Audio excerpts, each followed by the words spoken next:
ওখানে এরকম একটা দারুণ সুন্দর ছিল বাড়িটা দেখতে, এত ভালো, মানে একদম মুগ্ধ হয়ে তাকিয়ে থাকার মতো। তো ওই পুরো বাড়িটা আমরা বুক করেছি। তখন এসে বলে গেলেন 15 দিনকে নিয়ে ইহা পর। আর আমার না এই সবগুলোই ভেতরে একটা করে প্রশ্ন চিহ্ন তৈরি করছে। এই কথাগুলো তো আগে আমরা সেরেই এখানে বুকিং করেছি, সমস্ত টাকা ইন অ্যাডভান্স দিয়ে দিয়েছি। 4th ডে আমি রান্নাঘরে অ্যাজ ইউজুয়াল কিছু সবজি টবজি কাটছি, হঠাৎ মনে হলো পেছন দিকে দিকে একটু চলে গেল। হঠাৎ দিকে আবার ওই হাওয়া। এবার আমি সঙ্গে সঙ্গে তাকিয়েছি, দেখলাম এক ভদ্রমহিলা, খুব হেভি চেহারা, মিশমিশে কালো, একটা বিনুনি করা কালো রঙের ব্লাউজ পরেছেন। ওটা দেখে আমার মনে হলো এই আঁচলটাই কালকে আমার লেগেছিল। গাড়ি আনতে যাচ্ছি, গাড়িকে ফোন করেছি, বলছে আম আ নেই পা রে, আন্দার আ নেই পা রে, কমপ্লেক্সের ভেতরেও আসতে পারছে না। আপ কাহা পর হ্যাঁ? হ্যাঁ গেট পর, মেন গেট পর হুম। আমি দেখছি এরকম একজন যাচ্ছেন, হাতের মধ্যে এঁটো বাসন, চোখ ফেটে বেরোবে মনে হচ্ছে, মানে অসম্ভব। আমি মনে হচ্ছে আমাকে উনি সামনে হাতের কাছে পেলে মুছড়ে দেবে। ওই বাড়ির মেয়ে এরকম কেজি কেজি গয়না, ওই গয়না মুড়ে সোজা নিয়ে নেতাজির পায়ের কাছে দিয়ে আজাদিন ফৌজের নাম লেখালো, ট্রেনিং পিরিয়ড চলতে আরম্ভ করলো। রানী ঝাঁসি বাহিনীর রেজিমেন্টের উনি। ওনার পরে টের পেয়েছি নেতাজি ওনাকে চিঠি দিতেন।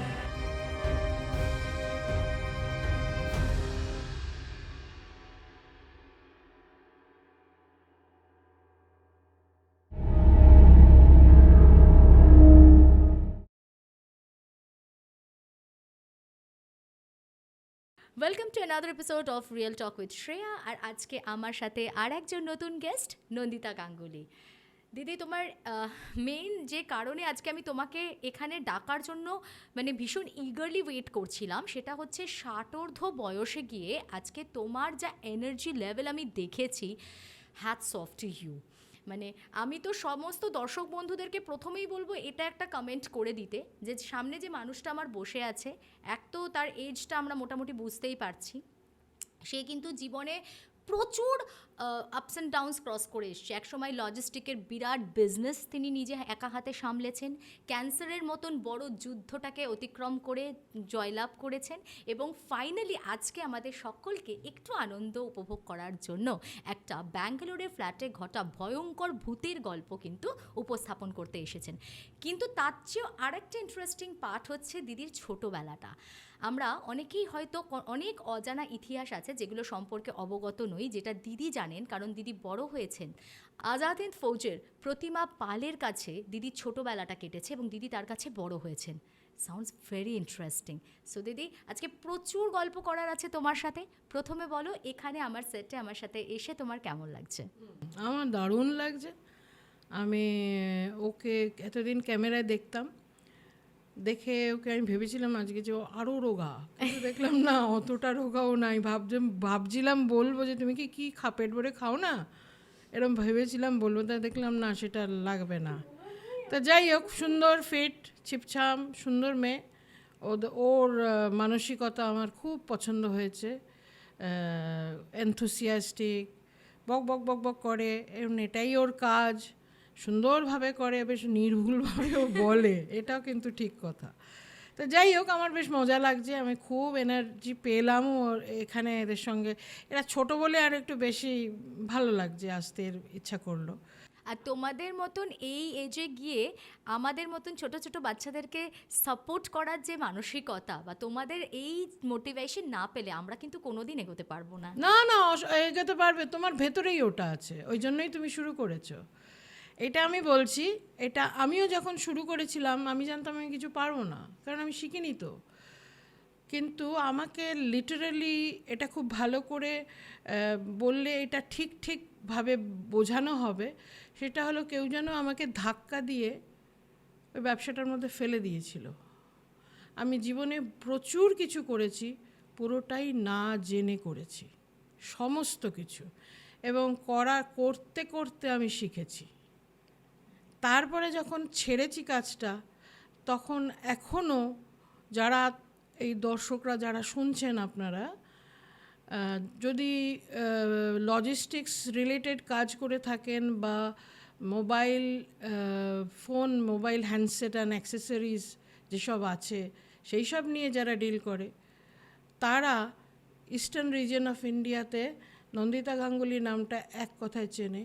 সেই 2019-এ ছেড়েছি কাজ, এখনও স্টিল চেনে। কেন জানেন?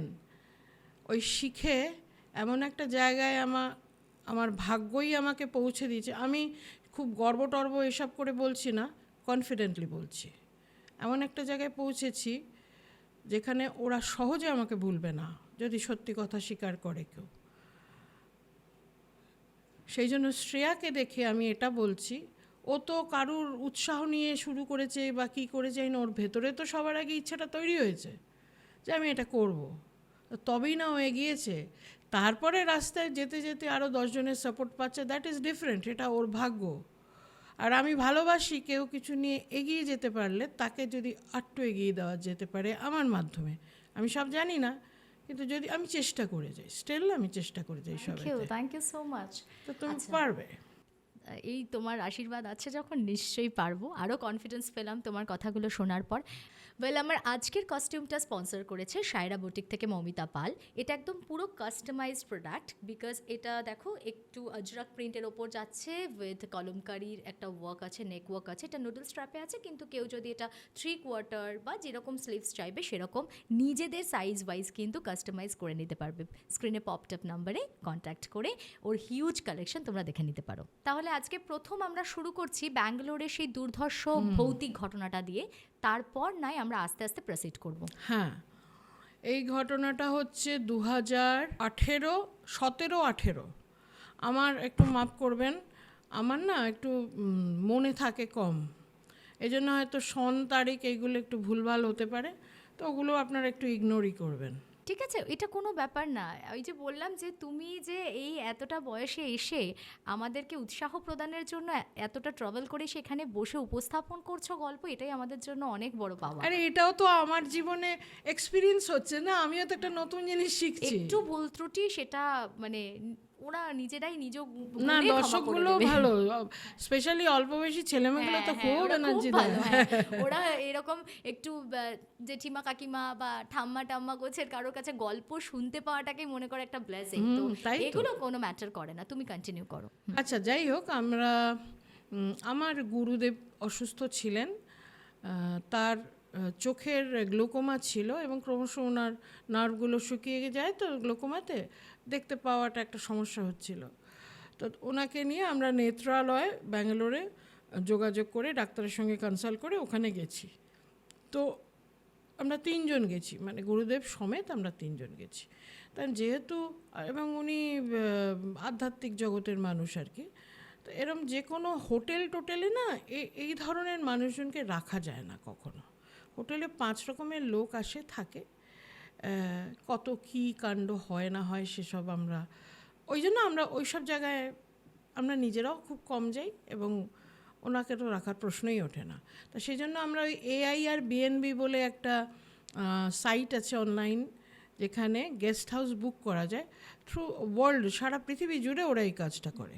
তো ওদের মাধ্যমে আমি 4-5 বার ব্যাঙ্গালোর গেছি, 4-5 বারই ওদের মাধ্যমেই আমরা বুক করেছি।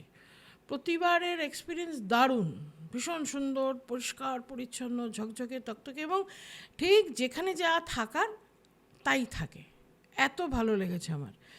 সেই হিসাবে এটাও বুক করেছি। এবার নেত্রালয়ের কাছাকাছি বুক করেছি যাতে যেতে আসতে অসুবিধাটা কম হয়।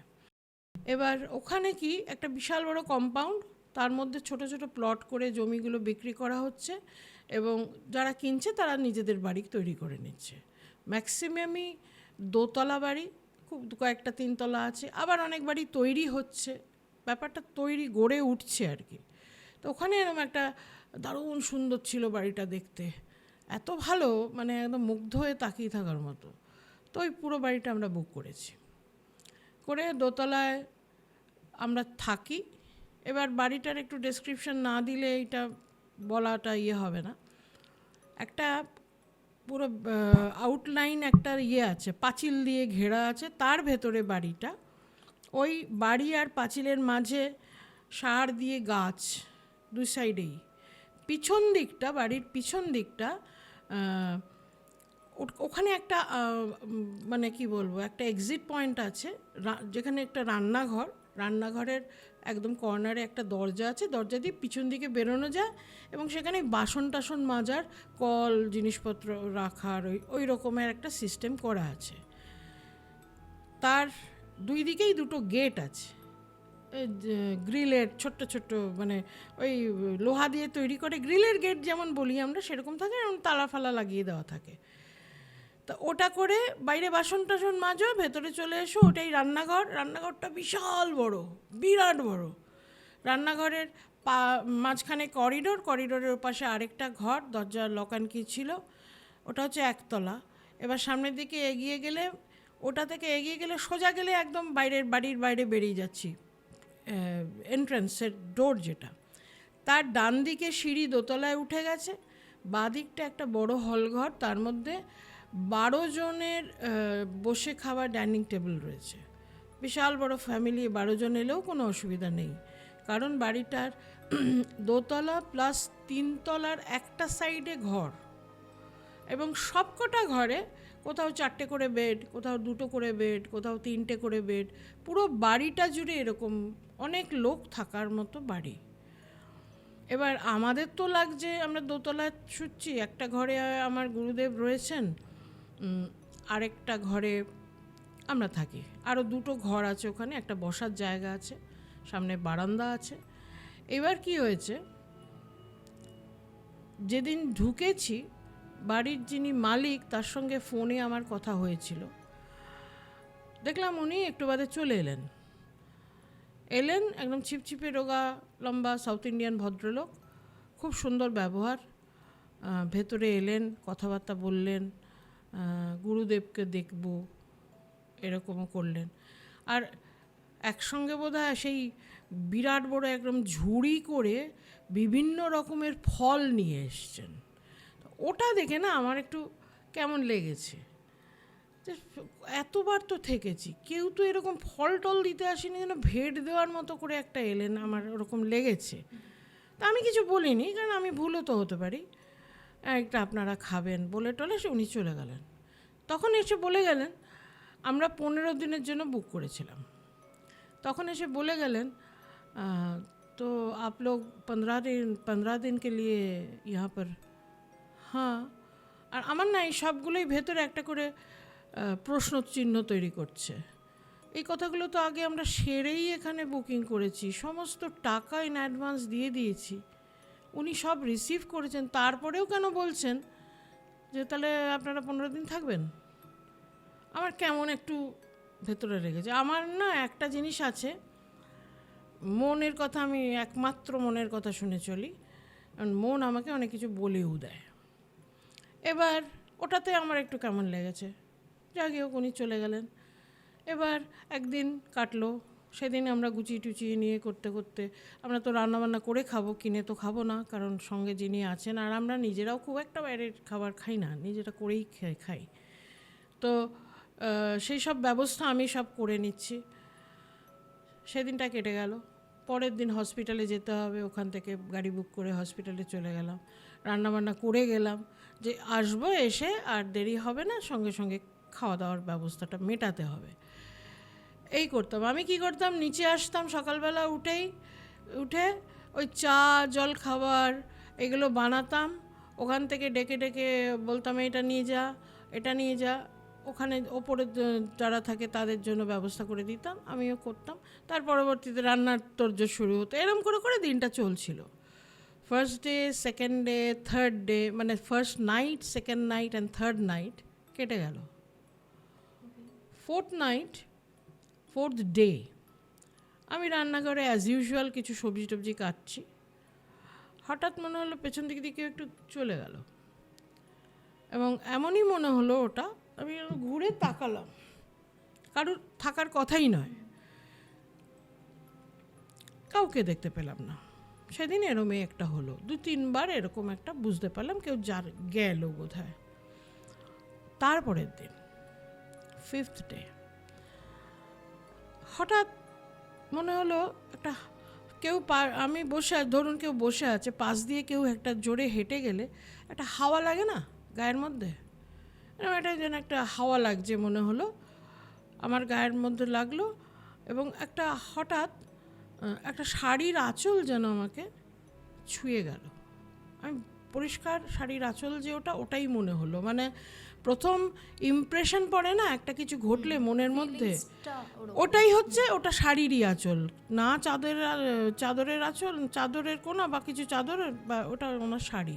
ঠিক এই ফিলিংটাই হলো আমার। এই কী রে ভাই, দুদিন ধরে এরকম হচ্ছে, কি করছে, যথারীতি কেউ নেই। আবারও রান্না করছি, এদিক ওদিক বাইরে বেরিয়েও একটু দেখলাম কেউ নেই, আবার রান্না করতে বসেছি। হঠাৎ দেখি আবার ওই হাওয়া। এবার আমি সঙ্গে সঙ্গে তাকিয়েছি, দেখলাম এক ভদ্রমহিলা, খুব হেভি চেহারা, মিশমিশে কালো, একটা বিনুনি করা, সরু বিনুনি করা, কালো রঙের ব্লাউজ পরেছেন, আর ক্রিম কালার তার সঙ্গে ব্রাউন কালারের কম্বিনেশনে একটা শাড়ি পরেছেন। ওটা দেখে আমার মনে হলো এই আঁচলটাই কালকে আমার লেগেছিল। কিন্তু অদ্ভুত বিষয়, আমার তো ভূত টুত এই সম্বন্ধে কোনো আইডিয়া, মানে আমার ধারণাই ছিল না। ধারণা ছিল না ভূত আছে, শুনেছি জানি, আমি কোনোদিনও অবিশ্বাসও করিনি, মারাত্মক বিশ্বাসও করিনি। দেখলে পরেই লোকে বিশ্বাসটা করে, তা আগে কখনো দেখিনি তাই করিনি। কিন্তু নেই তাও বলবো না, আছে। এবার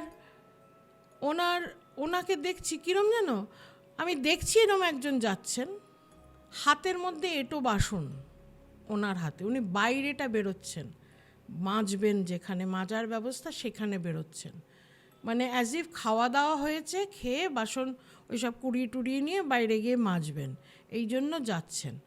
কিন্তু আমি জানি আমি ওনাকে দেখছি, অথচ আমি যদি ধরতে যাই ওনাকে ধরতে পারবো না, মানে ট্রান্সপারেন্ট ফিচারটা একদম। অথচ তার শাড়ির ডিজাইন দেখতে পাচ্ছি, শাড়িটা কি কালারের বললাম কি করে, ফ্লাওয়ারি সব শাড়িতে ওইরকম পাতা ফুল টুল দেওয়া একটা শাড়ি, আর তার কালারটাই, ব্লাউজটা ওই কালারের।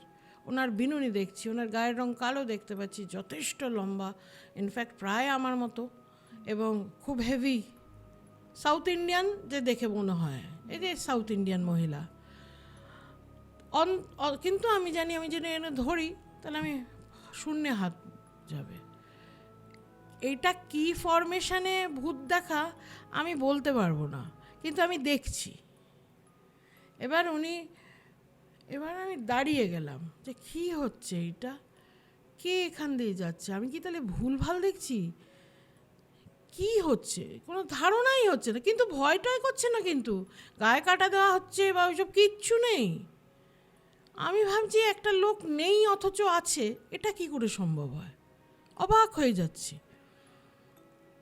কি করব, যাকে এখন এগুলো ওপরে বলা যাবে না, আমি তখনই ঠিক করে নিয়েছি এসব ওপরে বলা যাবে না, আমি আমার কাজকর্ম করছি। আমি আবার বুঝলাম, তখন আর টাগে নেই, ওই হাওয়া লাগলো, বুঝলাম উনি আবার বাসন মেজে ঘরে ঢুকলেন। ঘরে যে ঢুকলেন, ওখানটা যে কোন ঘরে ঢুকছেন আমি বুঝতে পারছি না, দেখতে পাচ্ছি না আর, কিন্তু উনি চলে গেলেন। এটা সেদিন গেল, 6th ডে, যেদিন 6th না 7th ডে এরকম একটা কিছু হবে। আমি বাঁধাকপি কাটছিলাম, বাঁধাকপি কাটতে কাটতে কাটতে কাটতে হঠাৎ মনে হলো, কাটছি কোন দিকে, দেওয়াল, সামনে ওপরে চিমনি, নিচে গ্যাস ওভেন, ওর পাশে দাঁড়িয়ে বাঁধাকপিটা কাটছি। কড়াটা বসিয়ে দিয়েছি ওর মধ্যে, তাতে ওই তেজপাতা জিরে এইসব ফোড়ন টোড়ন দিয়েওছি, মানে ফাটাফাট কেটে আমাদের হসপিটালে যেতে হবে। সেটা রান্নাঘরটা যে ঢুকলাম, গেলেই ওইখানটাই এই ব্যাপারটা। আর এ পাশটা হচ্ছে সেই পুরো তাক মতো করা, তার নিচে কাবার্ড রয়েছে, এখানে বাসন কোসন যা যা জিনিস টিনিস থাকে সেসব, ও পাশে একটা সিঙ্ক, তার পাশে একটা ফ্রিজ, এ পাশে আরও কী সব যেন তো মনে পড়ছে না, কাবার্ড ফাবার্ড সব রয়েছে, তো মশলাপাতির কৌটো সব আছে, আমি সব এনে ভর্তি করেছিলাম। এবার আমার হট করে মনে হচ্ছে আমার এ পাশে কেউ একটা দাঁড়িয়ে আছে। এবার ওটা রান্নাঘরে ঢুকেই তো মাঝখানে তো করিডোরের ওপাশেই যে একটা রুম রয়েছে, যেটা লক অ্যান্ড কি ছিল, দেখছি সেই রুমটা খোলা, রুমটার মধ্যে একটা লোক এরম কোমরে হাত দিয়ে, তার ঠিক শলার ঝাঁটার মতো গোপ, একদম এরম খোঁচা মিশমিশ করছে কালো, এই মোবাইলের রং ওইরম কালো, লোকটার সারা মুখে ওই স্মল পক্স হয়েছিল বোধহয়, গর্ত গর্ত গর্ত গর্ত, আর কুচকুচ করছে কালো। ওনার শার্টটা বলছি, উনিও ওই ব্রাউন অ্যান্ড অফ হোয়াইটের মধ্যে চেকস শার্ট পরেছে, ফুল স্লিভ, হাতাটা গোটানো, কালো প্যান্ট পরা আছে। ওই প্যান্টের ওই পকেটের কাছাকাছি হাতটা দুটো কোমরে রেখে উনি আমার দিকে কড়মড় করে তাকিয়েছেন। চোখ ফেটে বেরোবে মনে হচ্ছে, মানে অসম্ভব। আমি মনে হচ্ছে আমাকে উনি সামনে হাতের কাছে পেলে মুছ দেবে, মানে আমার মুন্ডু দেবে আর কি, এত রাগ ওনার মুখের মধ্যে। এবার আমি ওর দিকে তাকিয়ে, বিশ্বাস করো শ্রেয়া, আমি একটা কথা মিথ্যে বলছি না, ভগবানের নয় বলছি, আমার গায়ে কোনো কাটা দেওয়াও হচ্ছে না, আমি কোনো ভয়ও পাচ্ছি না। আমি এই ব্যাপারটা না বুঝতেই পারছি না, ভয় পাচ্ছি না কেন। এই লোকটা তো লোক নয়, এটা বুঝতে পারছি। মালিক উনি না রোজ আমাকে ফোন করতেন, এই ধরো 4:30, 5টা, 5:30 এই রমের দিকে, বিকেলের দিকে উনি রোজ ফোন করে, कैसा कैसा चल रहा है, कैसा है, सब कुछ ठीक है ना, बढ़िया ना। তো আর ওনাকে শুরু থেকেই আমার একটু ফিসি ফিসি লেগেছে, প্রথম দিন থেকে ওনার কতগুলো আমার একদম নর্মাল লোকের মতো লাগেনি। প্রশ্নগুলোতে আমার অসুবিধা, মানে আমি ভাবতাম বসে এইরকম প্রশ্ন কেন, চেনে না জানে না দুম করে এইরকম ধরনের প্রশ্ন কেন আসে। আমার একটু স্বভাব আছে লোকের সাইকোলজিটা বোঝার, যে যেরমভাবে কথা বলে তাতে স্টাডি করলে তুমি বুঝতে পেরে যাবে। তা আমি এরকম ভাবতাম। রোজ উনি একটা দিনও মিস করতেন না ফোন করা। ঠিক আছে চলো, ফোন করছে, আমার কি আছে, উত্তর দিয়ে দেবো, হয়ে যাবে। এইবার এরকম হতে হতে সেদিন রাত্রিবেলা আমি যথারীতি কিছু একটা করেছি রান্না, আমাদের গুরুদেবকে ওখানে খাইয়ে, ওষুধ বিশুদ্ধ খাইয়ে ঘুমিয়ে পড়তেন। তারপরে আমার যে দেখাশোনা করছে মেয়েটি, ও আসতো, তারপরে আমরা একসঙ্গে নিচে খেতাম বসে। তখন একটু দু একটা কথাবার্তা বললাম। আমি শুধু সেদিনকে ওকে বলেছি কারণ আমার ভেতরে এইটা বেশ ভালো তোলপাড় করছে, ব্যাপারটা যেটা ঘটছে আমি বলছি না, সেটাও আমার একটা ভেতরে অসুবিধা হচ্ছে, যে আমি বলা উচিত কি উচিত না, ভয় পাবে কি ভয় পাবে না, আমি কি সামলাতে পারবো, পুরোটা পারবো না, এরকম নানান রকম হচ্ছে। তখন আমি ওকে বলেছি, কিছু বলিনি, শুধু বলেছি এবার থেকে না তুই নিচে আর আসবি না,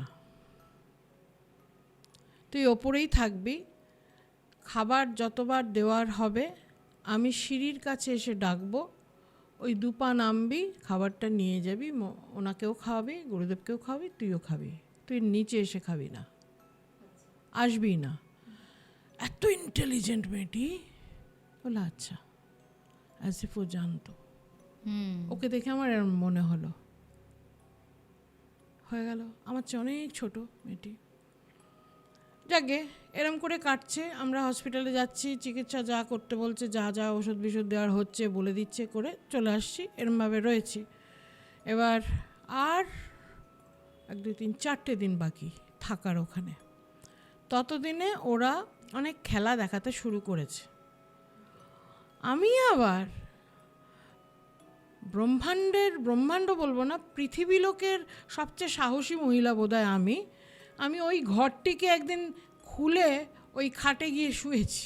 আরে বাপরে, কারণ কিছু তো ফিল করতে পারছি না, দেখতেও পাচ্ছি না, আর আমার ভয় বলে কোনো বস্তুই কাজ করছে না। ওই জন্য আমার শুতে কোনো অসুবিধা হয়নি। একতলায় থাকছি, টয়লেটও তো ইউজ করতে হয়, ওয়াশরুমেও তো লোকে যায়, তার জন্য তো আমার দোতলায় উঠতে হবে তাহলে, কিন্তু ওই ঘরে তো একটা টয়লেট রয়েছে। তাই জন্য ওই লোকটাকে আমি বলেছি কেয়ারটেকার, যে আপনি এই চাবিটা খুলে রেখে দিয়ে যাবেন। দেখলাম ওখানেও ভেতরে 3খানা বেড, 2টো আলমারির মধ্যে ভর্তি ওই বিছানাপত্র, সব মানে চাদর টাদর পরিষ্কার ধুয়ে মুছে রাখা সব রয়েছে, খুব নিট অ্যান্ড ক্লিন বাড়িটা। এবার ওই টয়লেট ইউজ করতাম, এসে খাটের মধ্যে একটু শুলাম, একটু ইউটিউব দেখছি বা কিছু একটা করছি, এটা করছি ওই ঘরটাতে। ওখানে ওটা দেখার পরেও চলে এসেছি। এতেই ওরা উজ্জীবিত হয়েছে কি না, আরও কেউ ঘুমিয়েছিল উঠেছে কি না, আমি কিচ্ছু জানি না। আমি ওই মহিলা আর ওই পুরুষটাকে ছাড়া আর কাউকে দেখিনি, কিন্তু অনেকের দাপাদাপি আওয়াজ পেয়েছি। আচ্ছা, ওই পুরো একতলার পুরোটা ওরা অকুপাই করে রয়েছে, দোতলাতে কিন্তু কিচ্ছু নেই। ঠিক আছে, এই ক্ষেত্রে আমার একটা ধারণা, ওরা শুধু তো একটা জায়গা অকুপাই করবে না, ফাঁকা বাড়ি থাকলে পুরো বাড়িটাই ওরা ইচ্ছা করলে নিয়ে নিতে পারে, যেখানে খুশি থাকতে পারে। ভূতেরও যে ইচ্ছা হয় না তা তো নয়, তাদেরও হয়তো ইচ্ছা হয়। এখন যেহেতু একজন সন্ন্যাসী মানুষ ওখানে রয়েছেন, ওনার পাওয়ার, আমার এটা ধারণা, এবং এটাতে আমি এখনও আমাকে কেউ যুক্তি পাইনি এটার এগেনস্টে কিছু বলার, সেটা হলো দোতলাটাতে ওরা ওঠার সাহস করতো না। এটা বললে ঠিকভাবে এক্সপ্রেস করা হয়। অ্যাকচুয়ালি যেহেতু গুরুদেব একটা ভীষণ রকম হ্যাঁ, পজিটিভ অরা, সাংঘাতিক। আর যিনি দেখাশোনা করেন তিনিও কম কেউ নন। তো ওই জন্য ওরা না ওপরে উঠতে সাহস করতো না বলে আমার ধারণা হয়েছে, কেন এটার পিছনে একটা কারণ আছে। এরকম হতে হতে যথারীতি ওনাকে উনি ঘুমানোর পর ওই মেয়েটি এসছে নিচে, আমি তাড়াতাড়ি খেয়ে দে যা, হ্যাঁ তোমারটা নিয়ে এসো, তোমার আর খা মা, তো গিয়ে ওপরে যা, তারপরে আমি খাবো পরে। ও তাড়াতাড়ি খেয়ে খাওয়াটা শেষ প্রায় হয়েছে, হাতটা ধোয়া হয়নি, আমারও হয়েছে। হঠাৎ দেখছি আমার গুরুদেব সিঁড়ি দিয়ে নিচে নামছেন। কী হলো, উনি নিচে নামছেন কি করে? চেনেনও না, ভালো চোখে দেখতে পান না, উনি নিচে নামছেন কি করে? এটা ঘুমাননি নাকি? ঘুমের ঘোরে নামছেন। ও আচ্ছা। এবং উনি টয়লেট যেতে চাইছিলেন, রাস্তা পথ ভুলে এখানে নেমেছেন। বিশ্বাস করবে না শ্রেয়া, উনি সিঁড়ি দিয়ে নামছেন, মানে এরম স্টেপ নামছে, এই চাতাল, আবার কয়েকটা স্টেপ হয়ে একতলায় এলো। ওই 3-4টে কি 5টা সিঁড়ি নেমেছেন, হঠাৎ দেখলাম এরম হলেন, উনি গড়াতে পড়ে ওই চাতালে পড়লেন। তার আগে একটু এরম মানে কেউ একটা ধাক্কা দিলে যেমন হয় ওরমভাবে পড়লেন, দেয়ালে মাথাটা লাগলো, খট করে আওয়াজ হলো। আমি ভালো না, পুরো মানে মাথাটা ফেটে গেছে বোধহয়, আমার মনে হচ্ছে, সেন্সলেস। বাবা, সেই পেছাপ টেছাপ বেরিয়ে গেছে, বয়স 75-76 বছর বয়স তখন। সে আমরা তো এটো হাতে গিয়ে ওনাকে ধরে তুলে সব কিছু করে সঙ্গে সঙ্গে অ্যাম্বুলেন্সকে ফোন করেছি। তখন রাত 11টা বাজে। অ্যাম্বুলেন্সকে ফোন করেছি, অ্যাম্বুলেন্স আসে আর না।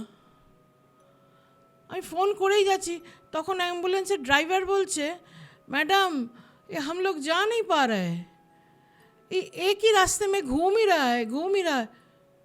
তখন বুঝলাম আর আমি না কিরমভাবে এগুলো বুঝে যাচ্ছি, কারণ আমি কিন্তু সত্যি এই সম্বন্ধে কোনো ধারণা আমার ছিল না, কিন্তু কি হচ্ছে আমি এটা বুঝে যাচ্ছি, এরকম কেউ আমাকে একটা করে দিচ্ছে এগুলো।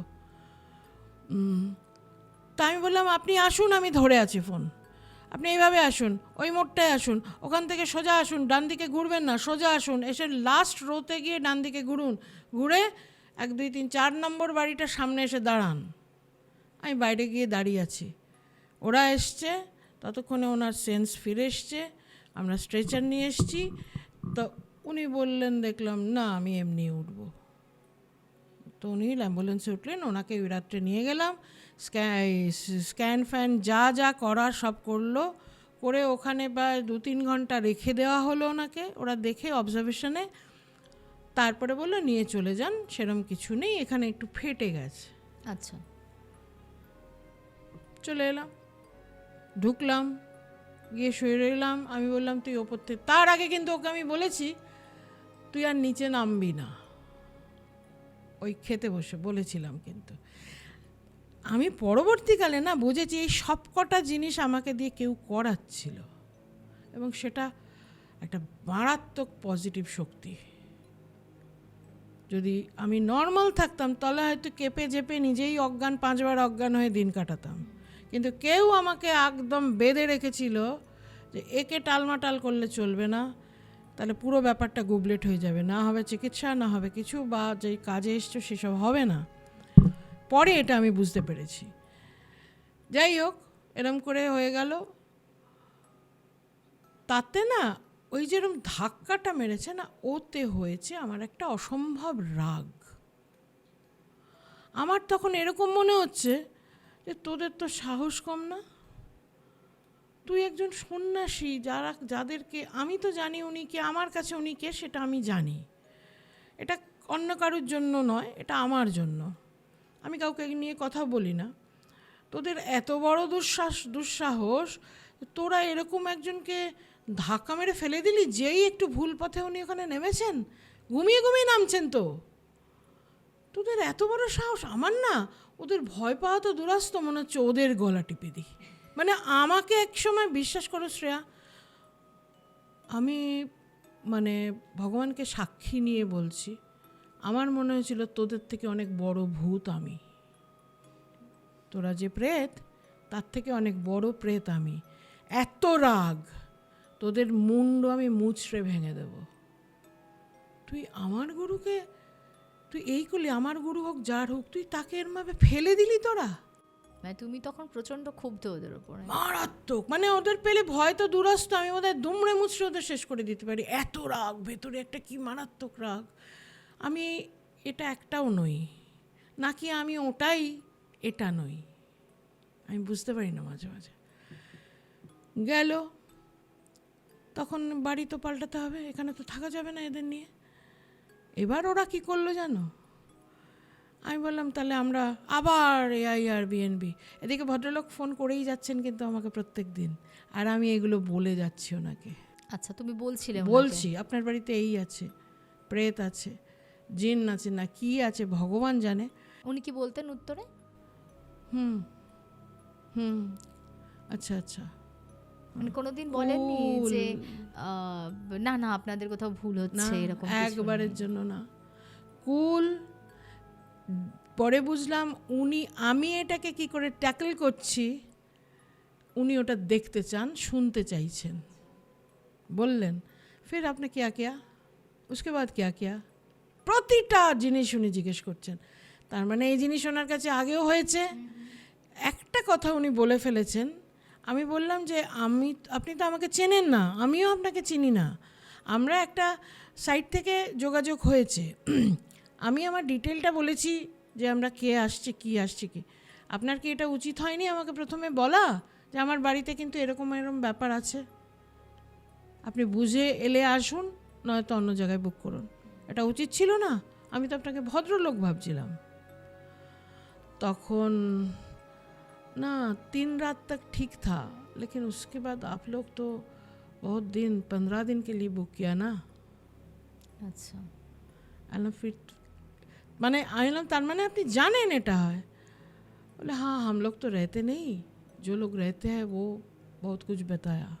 अल्लाह कुछ नहीं, क्यों नहीं किया, हवन कीजिए, यज्ञ कीजिए, बहुत कुछ है, ये सब क्यों नहीं रहा, बहुत कुछ किए थे।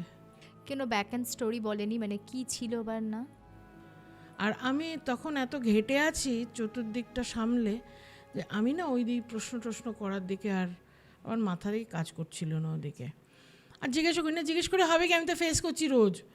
এবার বুক করলাম আরেকটা বাড়ি, বুক করে সেটা একদম, আমি না জায়গাগুলোর নাম এখন ভুলে গেছি, একদম প্রপার ব্যাঙ্গালোরের কমার্শিয়াল প্লেসে আর কি, একটা ফ্ল্যাটে একটা বাড়ি পেয়েছি, রুম পেয়েছি। তো আমাদের আর 2 দিন থাকার কথা ওখানে, সেখানে যাব। এবার আমি বলেছি খাওয়া দাওয়া করে নাও, করে নিয়ে বেরিয়ে চলো, সব সিদ্ধ ভাত একটা কিছু করেছিলাম বোধহয়, ওই সব খেয়ে আমি বলছি আমি গাড়ি বুক করতে যাচ্ছি, সব বাক্সপাটরা বেঁধেছি, সব বেঁধে ওপরটাই রেখেছি, বলেছি শত হলেও নামবি না, আমি না এলে নামবি না নিচে কেউ, আমি যখন গাড়িয়েও নিয়ে আসছি আমার সঙ্গেই নামবি। কেন যেন আমার মনে হয়েছিল আমি থাকলে ওদেরকে কেউ ধরতে পারবে না। আচ্ছা, এই জন্য বলছি না, এই যে মনে হওয়া, এই যে সেই মতো রিয়্যাক্ট করা, এগুলো যেন আমাকে দিয়ে কেউ করাচ্ছিল। এবার কি করলাম, নামলাম, গাড়ি আনতে যাচ্ছি, গাড়িকে ফোন করেছি, মানে বুক করেছি, সে বলছে हम आ नहीं पा रहे हैं, अंदर आ नहीं पा रहे हैं, কমপ্লেক্সের ভেতরেও আসতে পারছে না। आप कहाँ पर है? हाँ गेट पर, मेन गेट पर हूँ। মেন গেটের সামনে দাঁড়িয়েছে, ও নাকি ঢুকতেই পারছে না ভেতরে, কেন? কোনো না কোনোভাবে হচ্ছে না। যেমন অ্যাম্বুলেন্সটা ঘুরছিল কেন একই রাস্তা দিয়ে, আসতে পারছিল না তো, এদিকে বাধা হচ্ছে, ওই শক্তিটা ওদের বাধা দিচ্ছে। সেটা কি করে করে ওটা? ভূতের মতো ব্যাপার আর কি, ভূত বলে না যে একই জায়গায় ঘুরতে থাকে, হ্যাঁ, ওরা ওরকম ঘুরছে, ঢুকতে পারে না। লোকটা অবাক হয়ে বলছে, ম্যাডাম আমি না নিজেই মানে হতচকিত হয়ে গেছি যে কি করে আমি একই জায়গায় ঘুরছি, এরম হচ্ছে কেন আমার সঙ্গে, আমাকে যেন জোর করে কেউ একটা ঘোরাচ্ছে এখানে, এরকমও বলছে আমাদের। এইবার ওই গাড়িটাকে আমি আনতে গেছি, যখন বিশ্বাস করবে না, চাবিটা একতলার টেবিলের, ডাইনিং টেবিলের ওপরে থাকতো, বাড়ির চাবিটা। আমি যখন বেরোতাম ওটা নিয়ে বেরোতাম, যখন ঢুকতাম চাবি লাগিয়ে ওটা ওই টেবিলে রেখে ওপরে যেতাম। এরমভাবেই চলছিল এতদিন। এবার আমি ওটা নিয়েছি, চাবি নিয়েছি, নিয়ে বেরিয়েছি, বাড়ির মেন গেট খুলেছি, 2টো স্টেপ নেমেছি, গেটটা খুলবো, লোহার গেটটা ঠিক বাইরে একটা চাতাল মতো, এখানে বড় বড় নর্দমা, তার ওপরে স্ল্যাব ফেলা, স্ল্যাবের ওপরে আমাদের যে সোফাটায় আমরা বসেছি এই সাইজের মাথা একটা গিরগিটির, হ্যাঁ, এবং বডিটা ভুলে যাও, আমি মাথাটা জুড়ে পুরো গেটটা, আর রংটা হচ্ছে, আমি না মানে আমার কাছে দশম আশ্চর্য ওটা, রংটা হচ্ছে কাঁচা হলুদ, শিরগুলো না এরম দাঁড় করানো, এত বড় মাথা। আমার তখন ওদেরকে দেখেও ভূত মনে হচ্ছে। অনগার্ড, ও নড়ছে না ওখান থেকে, আমি বেরোতে পারছি না। হঠাৎ আমি তো বোধহয় 3 মিনিট না 4 মিনিট ধরে ওকে দেখছি, মানে দেখেছি আগে। পেকিউলিয়ার, তুমি ভাবতে পারো না এরকমও হয়। আমি ভাবছি আমি কি কোনো সাউথ আফ্রিকার জঙ্গলে আসছি নাকি, এরকমও হয় নাকি গিরগিটি এত বড় হয়, আমি জানি না, ওটাকে আমি অবিশ্বাসও করতে পারছি না, দেখছি তো চোখের সামনে, শুধু মাথাটাই যার, অত বড় বডিটা তো বেরোতে গেলে আমাকে এরকম বেরিয়ে মাথা ওই গেটের ওপাশ দিয়ে গিয়ে দেখতে হবে, কিন্তু আমি বেরোতেও পারছি না, আমাকে ওখানে দাঁড় করিয়ে রেখেছে। আমি বুঝতে পারছি আমাকে এখানে দাঁড় করিয়েছে, মানে পা যেন আটকে গেছে, দাঁড়িয়েই আছি, একটা মানে ওই গাছের ডালমাল নিয়ে ঠক কত কিছু করছি, ও নড়ছেই না। আমি ভাবছি গেলে যদি আমাকে অ্যাটাক করে, কিভাবে অ্যাটাক করে, আমি একটু ঘাবড়েই গেছি ওখানে। স্বাভাবিক, আর ওরকম একটা অদ্ভুত অন্তত 6-7 মিনিট দাঁড়িয়েছি, 6-7 মিনিট বাদে ও জাস্ট, বিশ্বাস করো তোমার গায়ে কাটা দেবে, এইখানে আমি দাঁড়িয়েছি, এই রাস্তা, এই নর্দমার ওপরে স্ল্যাব ফেলা, এখানটা গিরগিটিটা দাঁড়ানো, ও ওই দিকে মুখটা, হঠাৎ এরকম করে আমার দিকে তাকালো, চলে গেল তারপরে নেমে।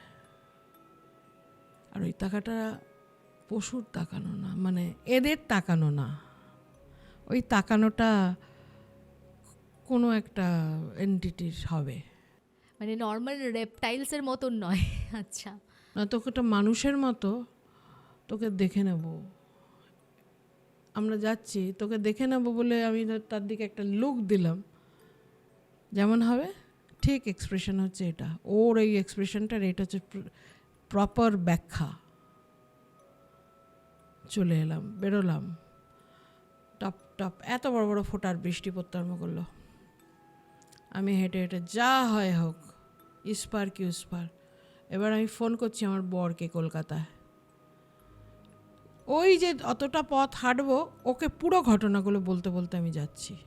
আচমকা ঝমঝমে বৃষ্টি নামলো, ঠিক সেই সময় রাস্তার পাশে একটা বাড়ি হচ্ছে, মিস্ত্রি রয়েছে, প্রচুর বাইক, মিস্ত্রিদের বাইক, ওটার ভেতরে গিয়ে আশ্রয় নিয়েছি আমি, বৃষ্টিটা পড়ছে বলে। আর ওই বাড়িটার বাইরে না চাতাল, মানে সাইড দিয়ে রক মতো করা, পুরো এই সাইডে ওই সাইডে কীরকম বানাচ্ছে জানি না, কি ডিজাইনে। তা আমি এই রকের ওখানে গিয়ে বসেছি, মাথায় শেড রয়েছে, ওখানে বসেছি, যেতে পারবো না, পুরো ভিজে যাব। এবার ওখানে বসে আর ওকে বলেই যাচ্ছি, আর ও শুনেই যাচ্ছে। আমি শুধু বলেছি তুমি হ্যাঁ না জিজ্ঞাসাবাদ কিছু করবে না, শুধু শুনে যাও আমি কি বলি, এইগুলো ওকে বলছি। তো আমি চলতে চলতে কথা বলতে বলতে এগোচ্ছি, তো এই সময় খুব ঝমঝম করে বৃষ্টিটা নেমে গেছে। তখন আমার পাশেই রাস্তার পাশেই একটা বাড়ি তৈরি হচ্ছে, ভেতরে মিস্ত্রিরা কাজ করছে, আওয়াজও পাচ্ছি। তো আমি তাড়াতাড়ি করে ওই বাড়িটার ভেতরে ঢুকে, ওপরে শেড আছে আর একটু রক মতো বসার জায়গা মতো আছে, সেখানে গিয়ে বসে আমি কথা বলতে বলতেই ওর নিচে বসে আছি। এবং এটা ঠিক এরকমই উঁচু, যতখানি উঁচু ওই রকটা ওই রকমই উঁচু মাটি থেকে। ওয়েট করছো ওই তারা আসছে গাড়ি নিয়ে? তারা আসবে না, আমি না গিয়ে নিয়ে আসবো, গাড়িটা আটকে রয়েছে, আসতে পারছে না। কিন্তু এত জোরে বৃষ্টি পড়ছে যে আমি যেতে পারছি না, আমাকে ওই শেডটা নিতে, হ্যাঁ ফেসে যাচ্ছি, মানে ডিলে হচ্ছে, খালি ডিলে হচ্ছে, যাই করতে যাচ্ছি। হঠাৎ ওখানে বসে আওয়াজ পাচ্ছি আমার পিছনে উঁচুতে মাথার ওপরে নখ দিয়ে আঁচড়ালে যেমন খচখচ আওয়াজ হয়, ওরকম আওয়াজ হচ্ছে। তা আমি এরকম করে তাকিয়েছি, হঠাৎ দেখি মানে ওটা একটা জানলা, কাঁচের জানলা, এবং জানলাটা হঠাৎ খুলে দিল কেউ একজন ভেতর থেকে, একটা লোক মিস্ত্রি মতো, যা যা চল চল চল। একটা ইয়ে দেখেছো, গ্রেট ডেন দেখেছো কুকুর কখনো? গ্রেট ডেন হচ্ছে কুকুরদের জাতের মধ্যে সবচেয়ে বিশাল প্রজাতির জাতের কুকুর, মানে বড় সাইজের গরুর সাইজ, বড় সাইজের গরুর ওই হাইট, ওই রকম ছিপছিপে বডি, কোমরটা সরু, একদম শিকারি তো বিভৎস একেবারে, আর গায়ে লোম থাকে না গ্রেট ডেনের। ও মাথার ওপর দিয়ে বেরোলো, লাফ দিল আমার সামনে। তুমি বিশ্বাস করবে না শ্রেয়া, আমি বুঝতে পারছি আমাকে কেউ আটকে ধরছে বিভিন্ন রকমভাবে, ভয় দেখিয়ে, প্রথমে গিরগিটি, তারপরে এইটা কুকুর, আর এরম বড় কুকুর। আমরা ছবিতে ন্যাশনাল জিওগ্রাফিতে গ্রেট ডেন দেখেছি, চোখের সামনে গ্রেট ডেন আমি দেখিনি ভাই, ওই ফার্স্ট টাইম। আর যেখানে মিস্ত্রি রয়েছে সেখানে গ্রেট ডেনটা করছে কি? আর ওটা তো একটা এমনি তো আন্ডার কনস্ট্রাকশন বিল্ডিং, হ্যাঁ তো ওখানেও জানি না, ভগবান জানে। এইবার ও আমার সামনে নামলো,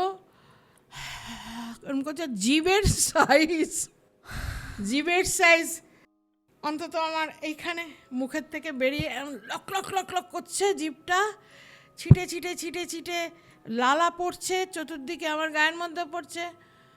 আমাকে তখন কে দেখে, মানে আমি সত্যি ভূতেরদের রাজা, আমি কুল্লি ফোন করে যাচ্ছি।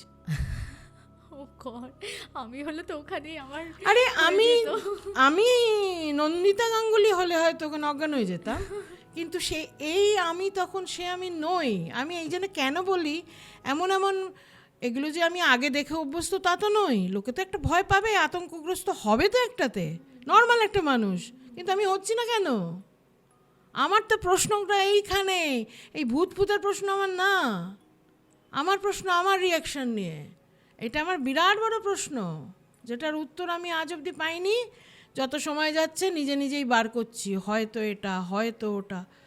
এর পিছনে ভগবানের একটা বিশাল হাত আছে, এ ব্যাপারে কোনো সন্দেহ নেই। আমি তোমাকে লিখে দিতে পারি, প্রমাণ চাইলে দিতে পারবো না, কিন্তু আমার মনের থেকে প্রমাণ তো আর কে দেবে আমার কাছে? ইনস্টিংক্ট। হ্যাঁ, এবার ও এত বড় মুখ, এবং আমি যে এত উঁচুতে বসে আছি, ওর মাথাটা এখানে, কিন্তু মানে এখানে ও এরম করে আমাকে দেখ। আরে তুই বেড়েছিস, ধরলাম, বুঝলাম, নয় যার বাড়ি সে কুকুর রেখে দিয়েছে পাহারার জন্য, হতেই পারে তার মাল মশলা জিনিসপত্র থাকে, রাত্রিবেলা কেউ চুরি করতে পারে, সেই জন্য সে পাহারার জন্য রেখে দিতেই পারে। কিন্তু তুই আমার কাছে কি করছিস দাঁড়িয়ে? তুই বাইরে করছিস না কেন, বা এদিক ওদিক যাচ্ছিস না কেন? তাহলে কি আমি বসেছি বলে ও এরম করছে? ওদের বাড়িতে আমি বসেছি বলে? না কেন, ও কেন এটা করছে? কিন্তু আমার ওঠার ক্ষমতা নেই, আমি ওখানে বসেই আছি। দেখো গাড়িটা কিন্তু আসতে পাচ্ছি না, আমি শুধু আসার আগে বলে এসছিলাম আমি না আসা অবধি যেখানে বসে আছি সেখান থেকে উঠবি না, বাড়িতে বলে এসছিলাম। ও বলেছে হ্যাঁ ঠিক আছে। আমি তো যেতেই পারছি না, আমাকে তো ওখানে আটকে রেখে দিচ্ছে। প্রথমে ওই অতখানি মিনিট ওই গিরগিটি, তারপরে বৃষ্টি, বৃষ্টির জন্য এখানে এসে বসলাম, তারপরে কুকুর বেরোলো। কুকুর তো আমার সামনে থেকে নড়ছেই না, আমার মনে হয় আমি উঠতে যাবো, খ্যাক করে ধরবে আমাকে। এইবার ওখানেও প্রায় মিনিট 15-20 বসে আছি। মানে এখান থেকে ওইটুকুনি যেতে, এই যে তোমাদের মোড়ের মাথায় একটা গরুড়ের স্ট্যাচু রয়েছে না মেন রোডটার ওপরে, ধরো এতটুকু ডিস্টেন্স, আমি গিয়ে গাড়িটাকে নিয়ে আসবো, ওটা করতে 40 মিনিটের ওপরে হয়ে গেছে। বসে আছি তো, আটকে আছি তো। এবার কুকুরটা আমাকে হঠাৎ রাস্তায় আর একটা ছোট্ট কুকুর, নর্মাল কুকুর, ছোটো মানে ওর কাছে তো ওইটুকুনি লাগছে, নর্মাল কুকুর, ও একটা কী করতে করতে গেছে, আর তখন ও ওটা টের পেয়ে ওখানে চলে গেছে। যেই ও গেছে আমি সঙ্গে সঙ্গে বেরিয়ে গেছি। বেরিয়ে গিয়ে দেখি গাড়িটা দাঁড়িয়ে আছে। গাড়ির ড্রাইভার বলছে हम जा नहीं पा रहे हैं मैडम। আমি ঠিক আছে আমি চলিয়ে। আমি বসলাম, ওখানে গিয়ে গাড়ি দাঁড় করালাম, ভেতরে চাবি দিয়ে দরজা খুললাম, দরজাটা খুলেই রাখলাম, চাবিটা রাখলাম, সব মালপত্র নিলাম, নিয়ে নিচে নামালাম, নামিয়ে বললাম এবার তুই আয়, ওনাকে নিয়ে আয় ধরে। এইবার কি হয়েছে, ওকে নিয়ে এসেছি, বাড়িতে ঢুকেছি, মালপত্র নামিয়েছি, ওনাদের নিয়ে আসা হয়েছে। এবার গাড়িতে গিয়ে বসবেন, আমি ঠিক করেছি ওনাদের নিয়ে নেব, আর চাবিটা আমি ওই ডাইনিং টেবিলের সাইডেই রেখেছি যেখানে রাখি। ওপরে গিয়ে এতগুলো কাজ করেছি, লাগেজ ঢোকানো হয়ে গেছে গাড়ির ভেতরে। আমরা যাব, আমরা 3 জন যাব। এসে আমি ওপর থেকে সব দেখে টেকে এসে নামলাম, নেমে দেখি চাবিটা নেই, পুরো ট্র্যাপড আমরা। চাবিটাকে উড়িয়ে দিয়েছে ওখান থেকে, চাবিটাকে ওখান থেকে উড়িয়ে দিয়েছে, নেই টেবিলে চাবিটা, জাস্ট রেখে দোতলায় উঠেছি, নেমেছি, চাবিটা নেই। এবার বেরোতে পারছি না, দরজাটা বন্ধ, মেন গেটটা বন্ধ, আমি খুলে গেছিলাম কিন্তু মেন গেটটা বন্ধ করে দিয়েছে, ঘরেটার মধ্যে আটকে গেছি, আর বেরোতে পারছি না। এবার এই সময় দেখছি আমার ভেতরে না মানে রাক্ষসের মতো রাগ। ওই লোকটার মুখটা দেখেছিলাম যেমন আমাকে মুচড়ে ভেঙে দেবে, ওই রাগটা আমার মধ্যে, বীভৎস রাগ হচ্ছে একটা। আমি যে এরম কেন হচ্ছে, কিরম একটা হচ্ছে গায়ে, মানে লোমগুলো যেন খাড়া হচ্ছে। রেগে গেলে যেমন মানুষের একটা হয়, অত রাগিনি আমি জীবনে কখনো, এরকম রাখতে পারি তাও ধারণা ছিল না। এইবার কোনো দিয়ে বাইরে দিয়ে তালা, এপাশে দরজা বন্ধ, চাবি হাওয়া, বেরোবো কী করে? এদিকে বাইরের গাড়িতে মালপত্র তোলা।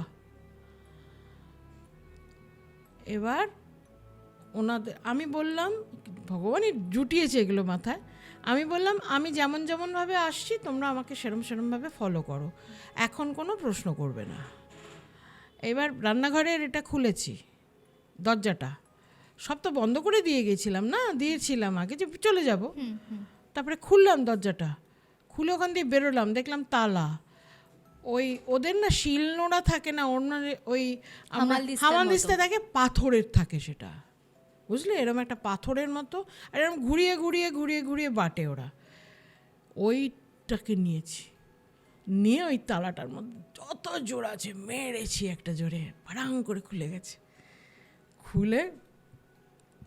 ওটা খুলে বেরিয়েছি, আমার পিছন পিছন ওর আসছে। এবার শ্রেয়া, আমি না এরম কখনো দেখিনি, এটাও একটা গায়ে, এটাতে আমার গায়ে কাটা দিয়েছিল।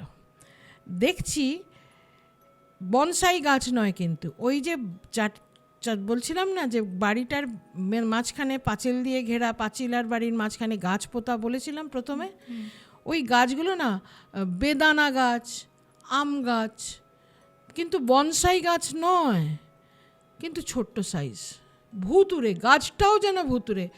আর ওইটুকুনি গাছে এরকম পুরুষ্টু দারুণ সুন্দরভাবে দেখতে বেদানা হয় কি করে, আম হয় কি করে, বনসাই করলে হয়, ও তো বনসাই নয়। ওগুলো বনসাই গাছ চিনি আমরা, জানি, আমার বাড়িতেই আছে, ওটা একটা বনসাই নয়, পুরুষ্টু সুন্দর দারুণ দেখতে, নিটোল ফল, ওই এই পাতলা সরু ডাল, তার মধ্যে ঝুলে রয়েছে, ডালের চেয়ে ফলের ওজন অনেক বেশি। কিরম অকওয়ার্ড লাগছে আমার, কিরম একটা গায়ের মধ্যে একটা রিড়ি করছে একটা, ওইগুলোকে পা দিয়ে মারিয়ে ভেঙে চুড়ে, এছাড়া বেরোতে পারবো না। ওইখান দিয়ে মেন গেট দিয়ে বেরোলাম, বেরিয়ে ওনাদের বসালাম, এসে ড্রাইভারকে বলছি যত তাড়াতাড়ি সম্ভব চলো। ওইখানে বেরিয়েছি, বেরিয়ে রাস্তার মধ্যে ফোন করেছি, ভদ্রলোক ফোন করেছেন, ফোন করে क्या खबर, हम लोग निकल गए, आपका पूरा घर खाली करके पूरा ओपन करके चले गए, हम लोग दूसरा जगह चले गए। लेकिन ये मैं AIR BNB से हमने बुक किया, रिव्यू के जब लिखना है ना, रिव्यू हम लिखेंगे ही, ये सब लिख देंगे कि जो जो हुआ हमारे साथ और किसी के साथ ना होए। ठीक है। বাবারে কি ভয়ঙ্কর একটা এক্সপিরিয়েন্স ওই বেরিয়েছে।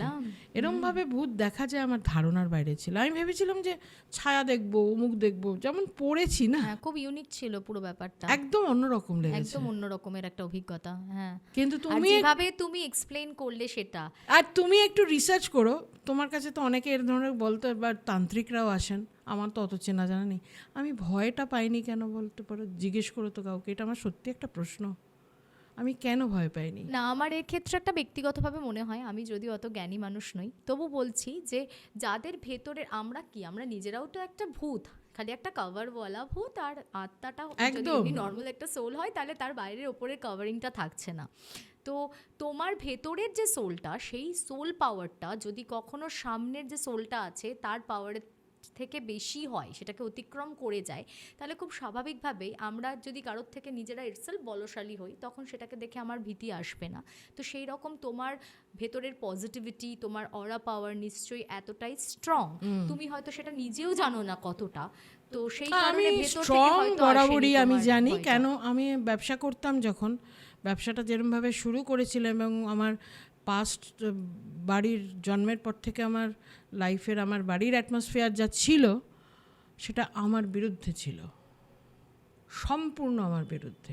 আমি চিরকালই খুব উপর দিকে নজর, উপর দিকে মানে চিন্তাধারা, আমি পয়সাওয়ালা বড় লোক ওইসব না, ওই দিকে নজর। আমার চিরকালই একটু হটকে টাইপের ব্যাপার ভালো লাগে। আমি নিজেও একটু ওরকমই, একদম নর্মাল টিপিক্যাল মহিলারা যেমন হয়, আমি কোনো কালেই এরকম নই।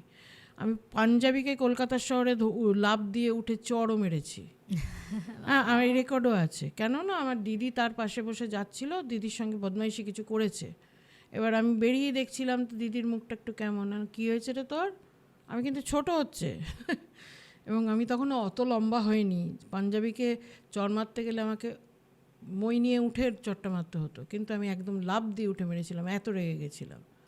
বলেছিল ভীষণ বাজে লোকটা, নোংরা, জানিস তো, কী করেছে তুই বল।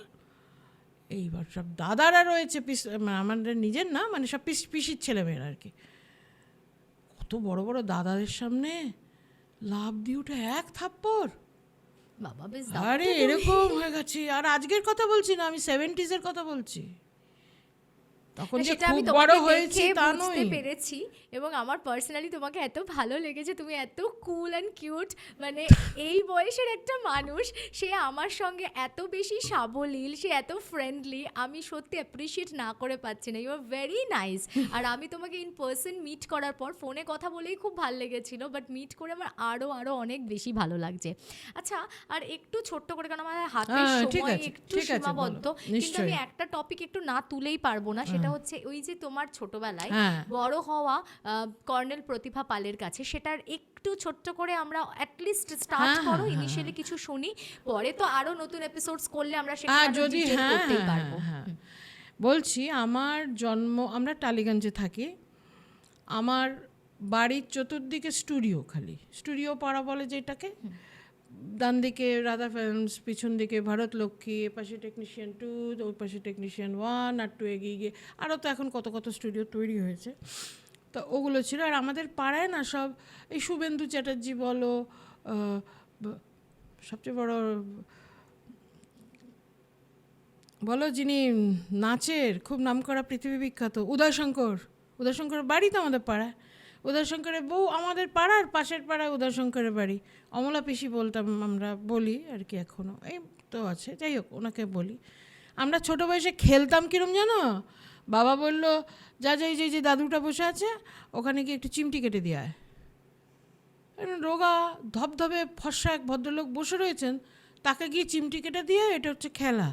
এবার তাকে গিয়ে চিমটি কাটলাম, আর চিমটি কাটার সঙ্গে সঙ্গে এখানে ধরে চিমটি কাটলাম, এই জায়গাটা না টকটকে লাল হয়ে যেত, এত ফর্সা। উনি ছিলেন উদয় শঙ্কর। আচ্ছা, আমরা এরকম খেলতাম পাড়ায়। মানিক বন্দ্যোপাধ্যায় রাইটার, কে থাকতো না ওখানে। আমরা খুব সো কল্ড, খুব মানে কি বলবো, রিয়েল সেলিব্রিটি যাকে বলা হয়। এখন তো যা টিভি সিরিয়াল করলেও সে সেলিব্রিটি হয়ে যায়। তো সত্যি সত্যি যারা গুণী ব্যক্তি, তাদের কাছেও খেলাধুলাও করেছি, বুঝতে পারছো? এই গেল এই। আর আমার জন্মের আগে 6 মাস আগে আমার বাড়ির একতলায় একটা ফ্যামিলি এসে ভাড়া নেয়, এক ভদ্রলোক ভদ্রমহিলা স্বামী স্ত্রী, ওদের কোনো বাচ্চা কাচ্চা ছিল না। ওরা সিঙ্গাপুরের লোক অ্যাকচুয়ালি। ওরা যুদ্ধের সময় 62-তে চলে আসে ইন্ডিয়াতে, পালিয়ে আসে। এবং আসে কে, উনি, ওনার দাদা, ওনার দিদি আর মা, এই কজনই বেঁচে ছিলেন। কোনো রকমে ওনারা চলে আসেন এখানে। এসে বরানগরে রতনবাবু ঘাটের ওখানে তাদের বাড়িতে শরণার্থী শিবির ছিল, ওখানে ছিল। তারপরে তখন বিধানচন্দ্র রায় আমাদের চিফ মিনিস্টার। তো বিধানচন্দ্র রায়ের কাছে ওই ভদ্রমহিলা দিদি, যে 2 বোন এবং এক ভাই, দাদা আর মা, ওই বড় বোন যে সে সবার বড়, সেই দিদি বিধান রায়ের সঙ্গে দেখা করে, যাই হোক ওনার একটা চাকরি হয় ইন্ডিয়ান এয়ারলাইন্সে, উনি এয়ার হোস্টেস হন। তখন তাদের বিয়ে থা হয়নি। এইবার সেই চলতে চলতে তারপরে বিয়ে হলো, বোনের বিয়ে হলো। দিদি বোন আমাদের এখানে এদিকে টালিগঞ্জে এলো, এসে যার সঙ্গে বিয়ে হলো সে আবার বিশাল নামকরা, খুবই নামকরা লোক, মস্তান টাস্তান গোছের ছিল আর কি। তখন নকশালেরও আগের কথা বলছি আমি, তখন আমার জন্ম হয়নি, আমি যতদূর শুনেছি আর কি। তারা এসে আমাদের বাড়ির নিচতলাটা ভাড়া নেয়। তার বেশ কিছুদিন বাদে হঠাৎ ওই দিদি আসেন। এখন ব্যাপারটা কি, ওরা 3 ভাই, 2 বোন 1 ভাই।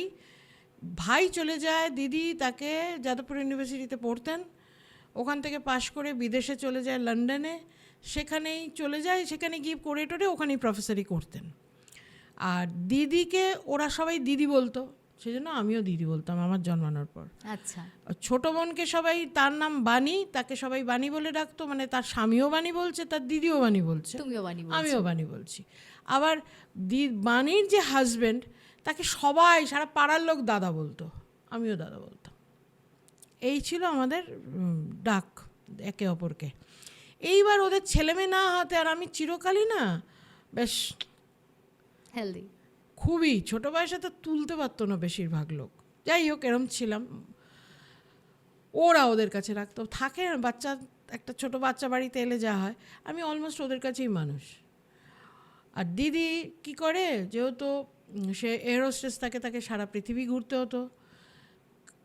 কোনো দিন 5 দিন 6 দিন, কোনো 15 দিন 16 দিন, আবার কিছুদিন এখানে ডিউটি হচ্ছে, আবার কিছুদিন বাদে বাদে বিদেশে কোথায় যেত তো আমি জানি না, বলতে পারবো না। আমি দেখতাম বিভিন্ন রকম জিনিস নিয়ে আসতো, সব বিদেশি জিনিস বাচ্চাদের, এই হেয়ার ব্র্যান্ড, ক্লিপ নাকি, তারপরে টুথব্রাশ, এতটুকু টুথব্রাশ, টুথপেস্ট, ওই শিখাচ্ছে আমাকে কী করে ব্রাশ করতে হয়। ব্রাশ করো, এরম করে ঘুরিয়ে ঘুরিয়ে করবে, এরমভাবে করো। হঠাৎ ওরা আবিষ্কার করলো ব্রাশ, টুথপেস্টগুলো ব্রাশ করবে কি, পেস্টই তো নেই, সব তো খাওয়া হয়ে গেছে। খেতে ভালো ছিল তো পিপারমেন্টের, ওই খেয়ে নিতাম। বাণী বলল ও কিন্তু, আর এরা না সিঙ্গাপুরে থাকলে কী হবে, এরা বেসিক্যালি কুমিল্লার লোক, বাংলাদেশের। এবার ওরা বলতে, জানিস তো ও না খাইয়া নেয়, যে তো ওরে দিস না, এটা একটু কইরা দিস। আমরাও বাংলা ঢাকার জেলার লোক, তো আমাদের বাড়িতে সবাই যখন এক জায়গায় হয়, আমরা বাংলায় কথা বলি। আমরাও অ্যাকচুয়ালি বাঙাল, আর আমারও মানে ঠাম্মা বাড়ি ঢাকা। আচ্ছা, আমাদের সব পক্ষেই বাংলাদেশের, আর কোনো ইয়ে নেই। যাই হোক, তো এইসব করে শেখাতো ওরা, ফ্রুট জুস করে দিত, ওই সবই ওরা করতো। সুন্দর সুন্দর ড্রেস কিনে আনতো, ড্রেস পরে ঘোরাতো এখানে ওখানে সেখানে। তারাই স্কুলে ভর্তি করেছিল। আমি সেন্ট জন ডাইসেশনের ছাত্রী পরে হয়েছি, তার আগে একটা পাড়ার একটা ছোট্ট স্কুল ছিল, ওইখানে শেখাতো, সব খ্রিস্টান টিচাররা আমাদের পড়াতো, এইটিকেট শেখাতো বেশিরভাগ। এইভাবে বলো, থ্যাংক ইউ বলতে যেমন করে না বাচ্চাদের, ওই সব করতো। আর বদমাইশি শেখাতো দাদা, ওই ওনার স্বামী খুব বদমাইশি শেখাতো। এবার কি হতো, ওদের সঙ্গে থাকতে থাকতে লক্ষ্য করতাম দিদির না একটা আড়াল আছে, মানে সবার ক্ষেত্রেই আমরা যেমন ধরো বসে গল্প করছি, উনি কখনো করতেন না, উনি কারোর সঙ্গে মিশতেন না, এমনকি বোন ভগ্নিপতির সঙ্গেও তত না, প্রয়োজন ছাড়া কোনো কথা হতো না, উনি চুপই থাকতেন, মানে সামনে এসেও দাঁড়াতেন না। আমি বুঝতে পারতাম না কেন। এবার আর মাঝে মাঝে দেখতাম চিঠি আসতো, পোস্টম্যান এলে ওই চিঠিটা দিদির নামে আসতো, যেই নিত না, তারপর অন্তত 1.5 থেকে 2 দিন কমসে কম দিদি দরজাই খুলতো না। বুঝতে পারতাম না কেন, দরজাই খুলে না। জিজ্ঞেস করতাম বাণীকে, কী করছে গো দিদি? না এখন যাস না দিদির সামনে, এখন যাস না, বকবে কিন্তু ভীষণ। না, দিদিকে সত্যি আমরা সবাই ভয় পেতাম। এমনিতে ভালো, দুর্দান্ত মনের, ওনার মনটা আসলে এই জগতে থাকতো না। আমি এইটুকুনি পরে টের পেয়েছি যে এই জগতে অনেক উচ্চ মার্গের লোক সে, যারা দেশের জন্য প্রাণ দিতে পারে, যার এরম যাদের মানসিকতা, তারা তো সাধারণ মানুষ হয় না, তাদের সব কিছুই অসাধারণ হয়। আমি অত কোটিপতি বাড়ির লোক, প্রথম দুর্গাপুজো সিঙ্গাপুরে ওনার বাবা করেন, ওনার বাবা ওখানে প্রথম বাঙালি, অত টাকা, ওদের রাবার এস্টেট ছিল, ডাক্তার ছিলেন ওর বাবা, সাহেব ভেবে চাইনিজরা ওনাকে গুলি করে দিয়েছিল, এমন দেখতে ছিল, ব্রিটিশ ভেবে, তখন তো যুদ্ধর পরিস্থিতি। ওই বাড়ির মেয়ে এরকম কেজি কেজি গয়না, দিদি গয়না পরতেও ভালোবাসতো, সোনার শুধু গয়না, ওই গয়না মুড়ে সোজা নিয়ে নেতাজির পায়ের কাছে দিয়ে আজাদিন ফৌজের নাম লেখালো, ট্রেনিং পিরিয়ড চলতে আরম্ভ করলো, লেডি রানী ঝাঁসি বাহিনীর রেজিমেন্টের উনি প্রতিমা পাল। তুমি আমি সুভাষ বলছি বলে একটা বই আছে শৈলেশদের, ওটাতে পড়বে, ওটাতে ওনার নাম পাবে। এইরকম করে তারা তো সাধারণ মানুষ হয় না, তারা সাধারণ থেকে আলাদা মানুষ হয়, এই জন্য তার লেভেল বোঝার ক্ষমতা আমার ছিল না। কিন্তু আমি লক্ষ্য করতাম যে উনি কিছু একটা হয়, পোস্টম্যান এলেই একটা কিছু হয়, আর তারপরে উনি দরজা বন্ধ করে একা একা বসে থাকতেন, গম্ভীর হয়ে থাকতেন, মুখ থমথমে থাকতো। উনি বেঁচে থাকতে জানতে পারিনি, যদি না ওনার মৃত্যুটা আমাদের সাথেই সামনেই হয়েছে, আমরাই তাকে তখন মাথাটা একটু ইয়ে হয়ে গেছিলো, কোর্ট মার্শাল করে দেবো, কোর্ট মার্শাল, কথায় কথায় কোর্ট মার্শাল করে দেবো বলতেন, কার ওপর রাগ কার বুঝতে পারতাম না। পরে বুঝেছি, যেটা তোমাকে অফ দ্য স্ক্রিন আমি বলবো সেটা পরে বলবো, আমি এখন এটা বলছি। ওনার পরে টের পেয়েছি নেতাজি ওনাকে চিঠি দিতেন,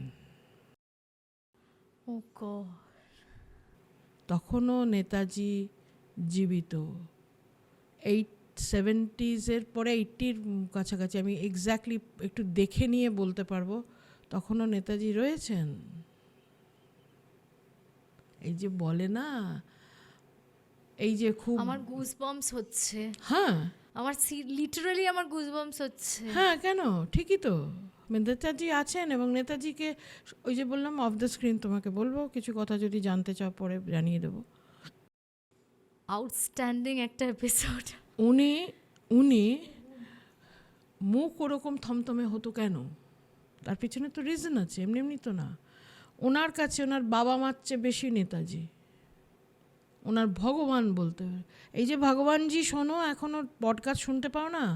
আমাদের কুণাল বোস বলে যে ছেলেটি রিপোর্টার ছিল, কুণাল তো রিসার্চ করে তো বার করেছে, তারপরে মুখার্জি কমিশনের রিপোর্ট এসছে, সেটার ওপর বেস করে বার করেছে তো, ভগবানজি তো নেতাজি। এবং তাকে কে মেরেছে, কিভাবে হয়েছে, কে কবে মারতে গেছিল, কে কি বলেছিল, সব আমরা জানি। তা আমি তো এদের কাছে বড় হয়েছি, আমার বুঝতে পারিনি কি আদর্শরা আমার ভেতরে দিয়ে গেছে, এখন প্রতি মুহূর্তে বুঝতে পারি। মিথ্যা কথা বলতে পারি না, অসৎ পথে চলতে পারি না।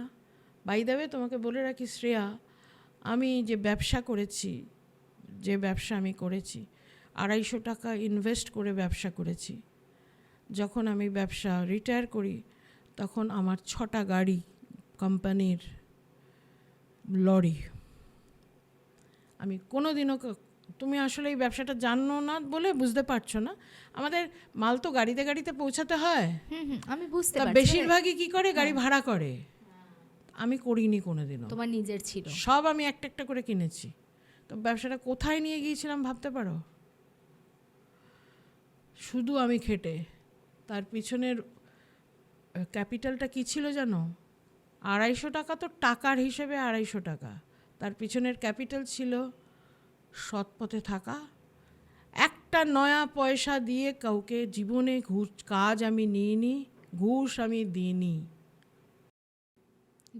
সুবিধাও নিইনি। এক্সট্রাঅর্ডিনারি। এই ভদ্রমহিলা হচ্ছে তার পিছনে কারণ। ওই যে আদর্শ ভেতরে ঢুকিয়ে দিয়েছিল, এটা এখনও আমার কাজ, মানে এখন পরবর্তীকালে আমি ওটা বুঝতে পেরেছি, না আমি এটা করতেই পারি না। সবার আগে আমি কোন ফ্যামিলির মেয়ে, কাদের কাছে বড় হয়েছি, এই যে বসুল আমার যে আদর্শ আমাকে ঢুকিয়েছে, আমি এমন কোনো উল্টোপাল্টা কাজ করতেই পারবো না, তখনই মনে হবে ওকে ছোট করছি। এই জন্যই তোমাকে আমি বললাম, তুমি যেভাবে এগোচ্ছ, এই যে তুমি আমাদের মতো লোককে এই সুযোগটা করে দিচ্ছ, তুমি অন্যরকমভাবে আমাকে ভাবছো। প্লিজ এই কথাটা বলে ছোট করো না যে আমি ছোট কাউকে না, সুযোগ দিচ্ছি। তোমার মধ্যে এই গুণটা আমি দেখতে আমি কি পাচ্ছি। বলবো, হয়তো জানি না এটা তোমার কোন গুণে তুমি সেই রকম একটা মানুষের সান্নিধ্যে বড় হয়েছো, আমার কর্মফলে আর পেয়েছি। আমরা জানি না। এবং আমার দর্শক বন্ধুদের জন্য এটা একটা অনেক বড় সৌভাগ্য, আমি বলবো যে আমরা ফাইনালি তোমার সান্নিধ্যে আসতে পেরেছি। এবার তোমাকে একটা কথা বলি, তুমি মেনে রেখো, দেখো আমি তো মরে যাবো আজ না হোক এই কাল। ছি, না, আরে না। ভাই মরতে তো এরকম হবেই ভাই, বলো না। হবেই। কিন্তু তুমি আমার কথা লিখে মনে রেখো, ভুলো না। আমি তোমাকে বলছি, তুমি যে পথে যাচ্ছ সৎ থাকো, যদি তুমি তোমার কাজের প্রতি নিষ্ঠা সৎ থাকো, 2 নম্বরই ভাব কোনো কিছুতে এক চুলো আসতে দেবে না। তুমি দেখো শ্রেয়া, তুমি কোথায় পৌঁছে যাবে। আমি বলছি তুমি হয়তো এমনি এটা না করলেও প্রচুর টাকা কামাতে পারবে। টাকা কামানোটা জীবনে কোনো ব্যাপার কোনো না। ব্যাপার না, একদম ওই একদম। আমি বলি এটাকে, আমি তো ক্রিকেট খেলতাম এক সময়, যখন খেলতাম আমাদের প্রথমেই একটা শেখাতো, ক্রিজে দাঁড়িয়ে থাকো, তোমাকে মারতে হবে না, জাস্ট স্টে করো, জাস্ট ঠেকাও, বলগুলোকে ঠেকাও, রান আপসে আপসে আসবে, টাকা আপসে আপসে আসে। কিন্তু সবার চেয়ে বেশি যেটা দরকার সেটা হচ্ছে তুমি স্যাটিসফাই কিনা। 5 জন স্যাটিসফাই হচ্ছে, তুমি হচ্ছ না, তাহলে হবে না, তোমাকে হতে হবে। তখনই তুমি হতে পারবে। তোমার ভেতরে তোমার অন্তর্যামী বসে আছেন, তার সঙ্গে যোগাযোগ স্থাপন করো, একটু মেডিটেশন করো, পার ডে পারলে করো। তুমি যে কাজটাই করো সে কাজটাই যদি মন দিয়ে করো, সেটাও একটা পুজোই হয়। মা আমাদের কথাই বলে গেছেন, ওটা করো, তুমি বুঝতে পারবে তুমি কত তৃপ্ত। যেমন আমি আমার কাজ করে একদম কমপ্লিটলি স্যাটিসফাই, অপূর্ব কাজ করেছি, আমি খুব হ্যাপি। ছাড়তেও আমার বেশিক্ষণ লাগেনি, বুঝলে? হোয়াট লেভেল অফ চলো, কনফিডেন্স, মাই এবার গুডনেস। হ্যাঁ, আমরা ফাইনালি আজকের মতন, মানে তোমাকে আমার ছাড়তে একটু ইচ্ছা করছে না, কিন্তু যেহেতু আমাদের সময়ের সীমাবদ্ধতায় থাকতে হয়, তাই সেই কারণে এবার তো এপিসোডের একদম অন্তিম পর্যায়ে আমরা উপনীত হয়েছি। আচ্ছা শ্রেয়া, এবার নাও তুমি এইটা দিয়ে আমি বলতে চাই যে তুমি তোমার কাজে তৃপ্ত হও, সফল হও। তোমার যদি কোনো লক্ষ্য থেকে থাকে, কিন্তু নিজের জন্য না, শুধুমাত্র নিজের জন্য না, যেখানে আরও 5টা লোক জড়িয়ে তারাও তৃপ্ত, তাদেরও উপকার হচ্ছে, সেরম কাজ করো। আমি মনে প্রাণে চাইব তোমার সারা জীবনে যদি কোনো রকম হেল্প আমার মাধ্যমে তুমি নিতে চাও, আমি অলওয়েজ রেডি আছি, যখন বলবে হাজির হব। আর এটা তোমার জন্য, তুমি এটা ডিজার্ভ করো। Thank you. আমি তো তুমি জানো খেতে প্রচুর ভালো, খাও না, ভালো লোকেরা খেতে ভালোবাসে রে। বিশাল পাওয়া। আমি এটা বলে আর থ্যাংক ইউ বলে তো না, থ্যাংক ইউ ছেড়ে দাও, ও তো ফর্মাল ব্যাপার। আমি এটার জন্য অনেক কৃতজ্ঞ, কিন্তু সত্যি কথা বলতে আজকে আমি ভগবানের কাছে অসীম কৃতজ্ঞতা এই জন্য জ্ঞাপন করি যে আজকে তোমার মতন একটা মানুষের সাথে সামহাও আমাকে কানেক্ট করেছে। আমি তোমার কাছ থেকে আজকেই 1 ঘন্টায় অনেকটা শিখলাম, আমার উপলব্ধি আমাকে আরও অনেকটা এগিয়ে নিয়ে যেতে সাহায্য করবে, এবং আমি আগামী দিনে আরও তোমার মতো মানুষের সান্নিধ্যে থেকে নিজেকে আরও কতটা এগিয়ে নিয়ে যাওয়া যায় এই তোমার ইন্সপিরেশনে I will try my best. আমার কনফিডেন্স লেভেলটা না, তুমি আমার সামনে বসে আজকে যা ইনপুট আমি তোমার কাছ থেকে পেয়েছি, আমার মানে কনফিডেন্স লেভেলটা কোন জায়গায় বুস্ট করেছে তুমি নিজেও হয়তো যা বুঝতে পারছো না। Thank God. মানে এটা আমার কাছে একটা বড় গড গিফট ছিল। সামহাউ আই মানে get connected with you. I am really মানে স্পেল বাউন্ড, কী বলবো, কী বলে নিজেকে এক্সপ্রেস করবো আমি বুঝতে পারছি না। Thank you so much for coming. আগামী দিনে আবারও তোমাকে তো অবশ্যই আমি আমার স্টুডিওতে এখানে নিয়ে আসবো, এইরকম জাস্ট তোমার কাছ থেকে নলেজ গেইন করার জন্য। ঘটনাও তোমার কাছে আরও আছে জানি, সেই ঘটনাটাও শুনবো। শুধু আমি নই, আমার মনে হয় আজকের এপিসোডটার পরে দর্শক বন্ধুরাও তোমাকে বারংবার চাইবেন, এবং তারা কিন্তু তোমার জন্য অধীর আগ্রহে অপেক্ষা আমি করবেন। দর্শকদের জন্য একটা কথা বলি ভাই, তোমরা দেখো না, সত্যি বলছি, জোর করে তো আমি চাপিয়ে দিতে পারি না। আমি যা বলেছি দারুণ বলেছি, তোমাদের দারুণ লাগবে, তোমরা এরম না। তোমার ভালো লাগলে ভেতর থেকে বলো যে হ্যাঁ তুমি আদৌ কিছু গেইন করলে কি না। আমি এসে বকবক করে, আমাকে তো কেউ চেনে না জানে না, আমি কোনো সেলিব্রিটি নই, সেই জন্য আমি বকবক করবো, তোমরা শুনবেই বা কেন। কিন্তু যদি এর থেকে তোমার কিছু লাভ হয়, তোমরা যদি কোনো মোটিভেটেড হও, তাহলে আমি সাকসেসফুল। তখন আমার ভাল লাগবে যে না, 5টা বাচ্চা তো এগিয়েছে। যারা যারা ওপাশ থেকে শুনবে তারা কিন্তু অবভিয়াসলি আন্টির জন্য একটা কমেন্ট অবশ্যই ড্রপ করবে। প্লাস আমার সাথে তোমরা যদি কানেক্ট করতে চাও, তাহলে স্ক্রিনে পপটপ নাম্বারে একদম সত্তর আমাকে যোগাযোগ করে নিজেদের জীবনের যে কোনো দৈবিক, ভৌতিক বা বাস্তবমুখী ঘটনা যেটা শেয়ার করতে চাও, সেটা কিন্তু নির্দ্বিধায় শেয়ার করতে পারো। ওকে, আজকের মতো তাহলে এপিসোডটা এখানেই শেষ করছি। আবার আগামী দিনে দেখা হচ্ছে। হ্যাঁ নিশ্চয়ই, ভালো থেকো, কাজ করে যাও দারুণ সুন্দর করে। আমরাও দেখতে থাকবো, আমাদেরও সময় কেটে যাবে তোমাদের এপিসোড দেখতে দেখতে। Thank you. যাই হোক, খুব ভালো লাগলো শ্রেয়া।